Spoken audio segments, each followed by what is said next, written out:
Okay, so I continued right from where we left off. I basically just paused the video, paused the recording, and then just, continued. Let's just get so naked, over such a wonderful.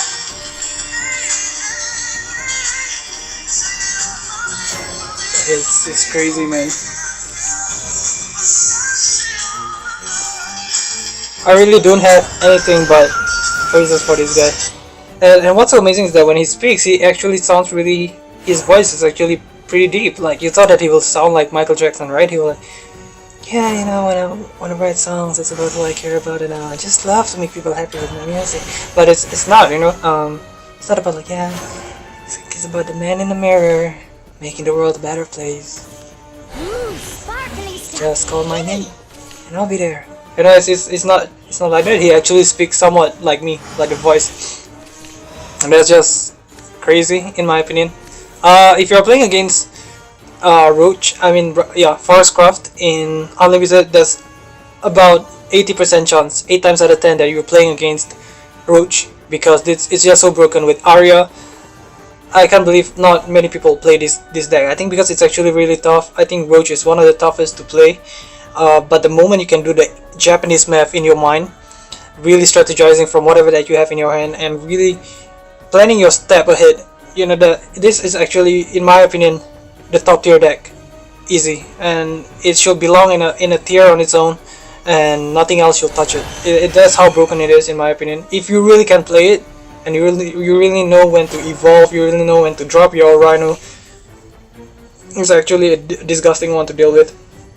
Because overall, from start to end, it has everything. You can summon Fairy with Wood or the Brambles, or the new card Fire Sprite Grove that is now on the board, or Goblin Mage. You can help to defend as well, and Arya basically just take over Elven Mage. I think that's the word. That's the name of the card, Elven Mage. I ain't that big of a. I used to play Rhino though, because it just looks like the cheapest back then when I played. I played in the Rise of Bahamut expansion just when it came out, so I played somewhere in January of 2017. It just seems like it's the cheapest option back then, because Shadowcraft, I can't even remember what was good. I think Swordcraft was rather good, but you need Albert and you need Otohime back then. Otohime was still pretty good. And Roach doesn't really require anything else. Probably the only legendary that you need is Ancient Elves, but it's not a staple, in my opinion, to have Ancient Elves. So I only had 2 of Ancient Elves, which I crafted, and 3 more of Rhino, and I think it was pretty fun. It's a basically, I'm a meta slave. If you haven't known yet, I'm basically on a search every single time on what is the best deck out there that can guarantee me a win. I don't give a shit about whether it's fun to play. I just want to win. That's how much of a piece of shit I am. But hey, I'm sure I'm not the only one. No, I'm not the only one. No. So I was playing Rhino because back then it was like the most broken deck out there. And I'm not even trying to count the math. He has Goblin Mage. He evolved his Arya. There's a pretty high chance he can OTK me right here, actually.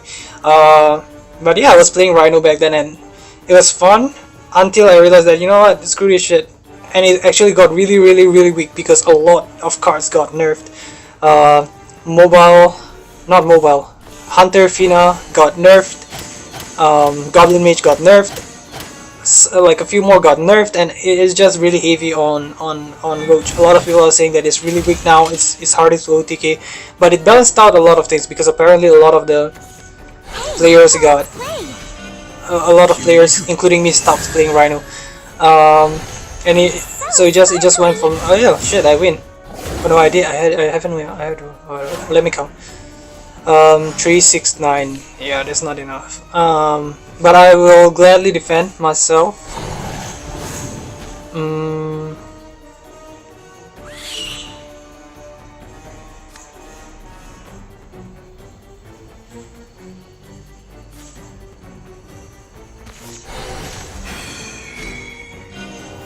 Okay. Because I think that he might play a Crystalia area. Is that it? Yeah. But anyway, now the current Forest Craft is just so nasty because you can go a lot of ways, and it's so much more capable in my opinion compared to the previous ones. Ancient Elves. Ancient Elf. It's an Ancient Elf. And don't even pretend, dude. I know it's Ancient Elf. And yeah, there's just so many things that you can do to deal with early aggressions. Like I said, Goblin Mage is pretty good. Ancient Elves is pretty good. And the new legendary, that Arya card, that is just so broken in all shape or form. And besides that card, you have Crystalia Arya, like I said, and that card pretty much helps the later rounds. You know, when you want to defend, when you want to get rid of certain wards that is in your way, you just need to summon that thing, and it's pretty much broke.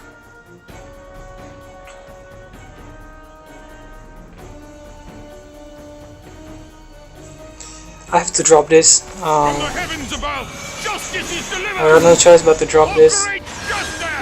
Let's just hope he doesn't have any more Airbound Barrage, because if he does, then it's bad. Maybe I should have kept both of the wards. That's probably the only mistake that I wish I didn't do. And yeah, it's just so strong nowadays with Airbound Barrage. Also another great card to get rid of wards. And I play White Tiger. There you go, Crystalia Erin. Okay, it's not Arya, Crystalia Erin. So there you go. It heals you. It helps you get rid of ward and give you evolution point to also get rid of wards. So this deck is just really bulletproof. I actually want to build a deck with this, but I'm so close to finishing Unlimited and actually winning it. Ah, crap, I don't think I can win this one. I think I'm gonna lose.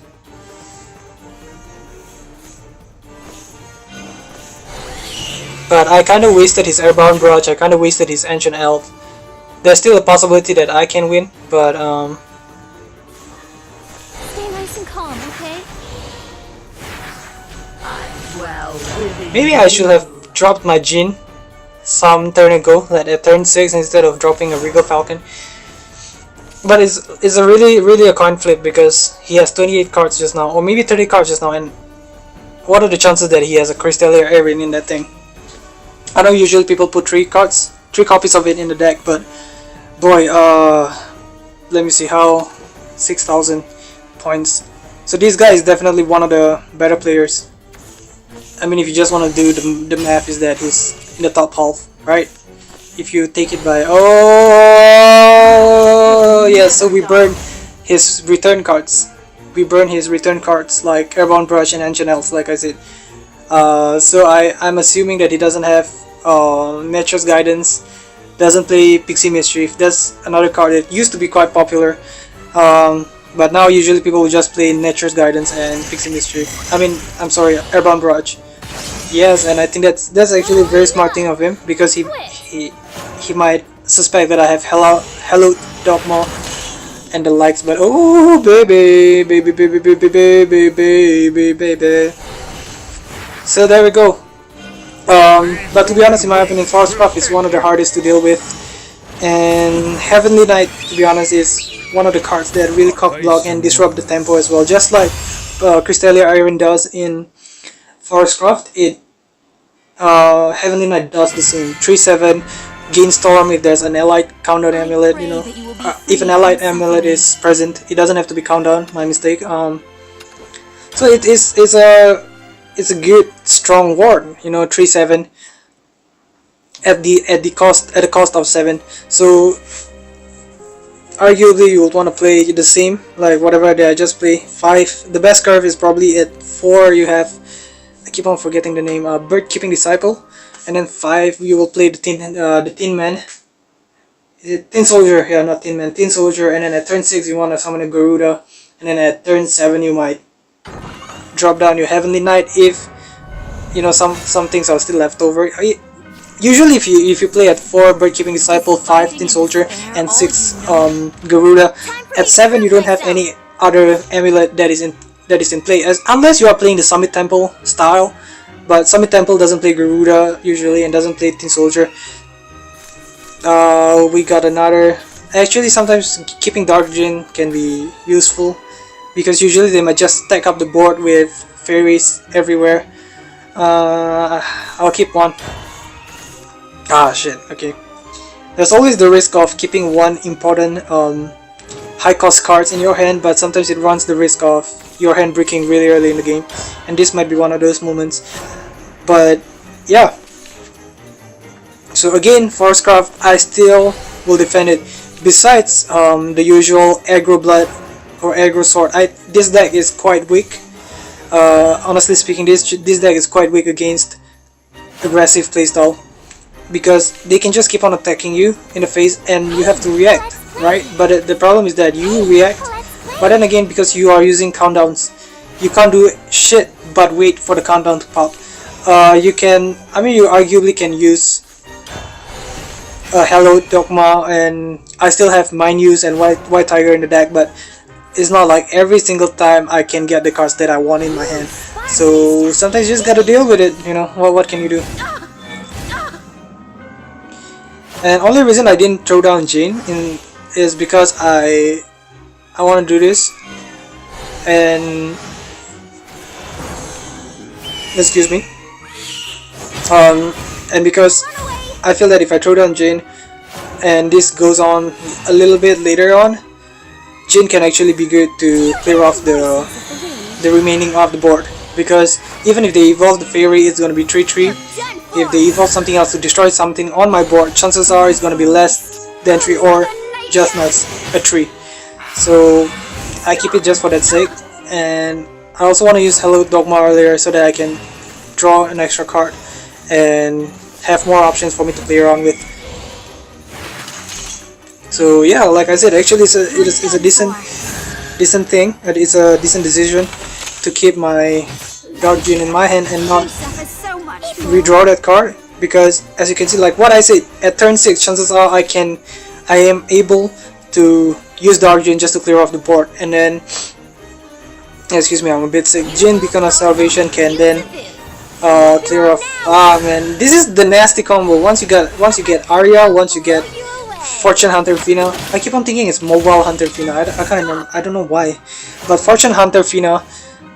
The more you have this, this is basically saying GG. Really, it doesn't even matter unless he draws a Rhino right here. But still, I think that having one Roach should be enough, unless he has another Roach in his hand, and that's just really unlucky for me to be in such a position. But if he decides to fill up his board with just fairies, Jin is right there for me to... Oh, people are still... He's gonna drop down something else so that he has space in his hand. But this is such a waste though, I feel. Is he gonna evolve this? Oh shit. It's really thinking about killing me next turn, and yeah, there's no way around this.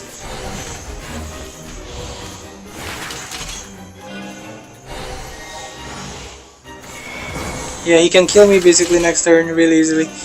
There's 2 space. I believe he would want to summon the 2 fairies, and then he will summon the 2 wisps, and then he will summon Goblin Mage, and then he will have 2 rhinos by then. And just for extra measure, he might still have Nature's Guidance, or he has an Airbound Barrage, and that's basically... That's already like 6, 8, 9. God damn, that's 23 damage, and he still has 1 evolution point, so that's 25 in total. Okay, maybe Wood of Brambles is on the floor, so he's gonna summon 2 fairies, the 2 wisps, the 0 cost Goblin Mage, throw down a Roach. Yeah, this can do as well. The 2 fairies. Let's look at the play. 2 fairies, 2 0 cost fairies. Oh, Fairy Wisp first, interesting. Okay. It's still enough to kill me anyway, so he probably doesn't give a shit. Yeah. Oh yeah, he didn't evolve that elf. Yeah, he didn't evolve that thing, but 4, then it will be 6 and 7.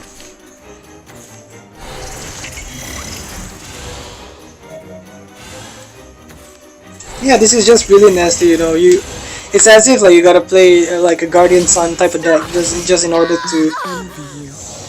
Probably Guardian Sun deck will shut down Forest, and I think if you're playing competitions and you're playing in unlimited format, just try to build Guardian Sun deck. I think that will give you such an advantage, you know. Cause some competition, I went for a competition by Game Start. I believe there's a name, Game Start, and basically the format is that it's an open deck format where everybody who is competing had to submit their deck list up on a Google Doc, and nearing the actual competition, people will be given a link to check what's up, like what are the decks being played in that tournament. So the format is that whoever that you play against, you can actually you only need to win 2 out of 3, and you can look at the deck. So for example, back then it was during the Starforged Legend expansion, and I was playing PDK, obviously, Meta Slave, Aggro Sword, Meta Slave. I didn't play Aggro Sword, I actually played Neutral Swordcraft, which was in my opinion really way stronger than Aggro Sword. And yeah, basically every time I play against Aggro Sword with Neutral Sword, I basically kick their ass like 8 times out of 10. I think I like the number 8 times out of 10. And yeah, 80% of the time I easily beat the Swordcraft. And then the third deck, which I didn't use a single time because my friend somehow convinced me that shit is good, I brought a Nephthys deck. And going against PDK and Swordcraft is just shit, you know. So I didn't even end up using that deck. So basically what happened is that out of the 3 decks you can play whichever one. If you just need to win 2 out of 3 matches, and once you win with a deck, that deck is locked out, meaning you have to use another deck that is available. So in my case, if I win with PDK, the only other options that I can go with is either going with Neutral Swordcraft, or I have to go with Nephthys, and that's pretty much kind of like a double elimination thing. So if you win, you continue in the winning bracket. If you lose, you go to the losers bracket. My goodness. And then if you lose again, then basically you are out of the competition. So yeah, I think if you are playing in that style or format, go with Guardian Sun. I think it will be pretty nasty. I think it's gonna be hard though, because you really need to get Guardian Sun. Just get Guardian Sun in your hand, and everything else should be able to block for you. Even if you're someone like Radiance Angel and you're really playing like the classic slow control, and then just focusing on Aegis. Here's the thing though, if you play Summit Temple and Guardian Sun, and then you are playing with Aether and Aegis, I think this is gonna be pretty nasty. A 7/7 Storm is really something to watch out for.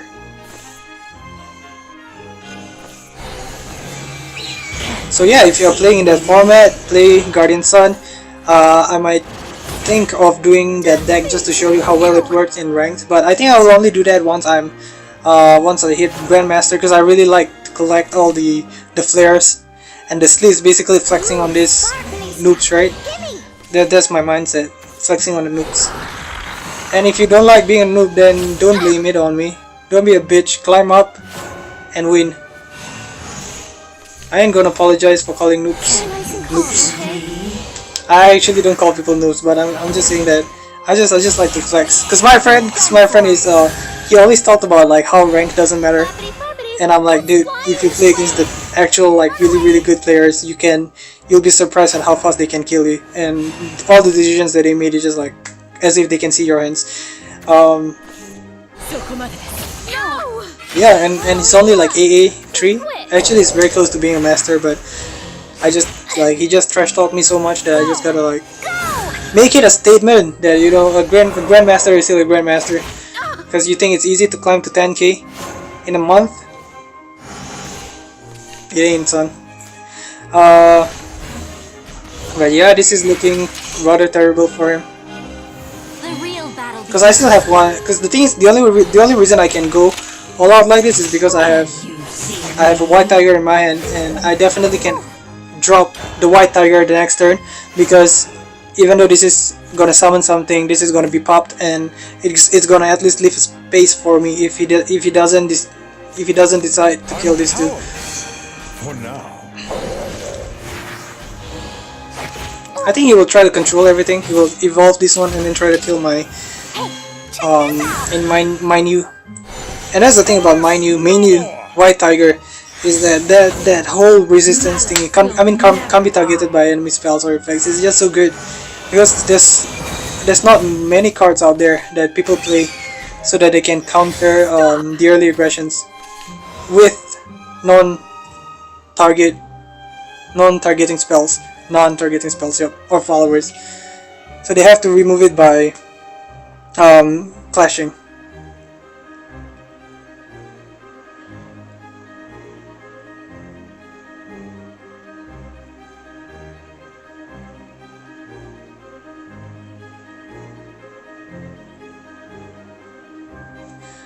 I'll drop down this because I'm thinking of dropping down White Tiger as well. That's definitely what's in my mind, but I just don't think that is the best option, because right here is pretty much a checkmate. If you can play against an aggro blood and you can bring them down to less than 2 health, you pretty much win the game, because a lot of the cards cost 2 damage. Maybe you might still have Spiderweb Imp, but even if you summon Spiderweb Imp, I have my Heavenly Knight, I have my Jin. That's gonna clear off the board really easily. If he has Ambling Grave and Snarling Chains, he can't use both of them. He probably can only use Snarling Chains, but it still leaves one of my card open. Yeah, I mean, so just looking at the probability, looking at what cards they have played, and probably this is the best case scenario. So this has hit 20 minutes. I think people don't like long videos because the longer videos don't really get views. So I'm just gonna stop it right here and gonna make a part 3. See you in that one.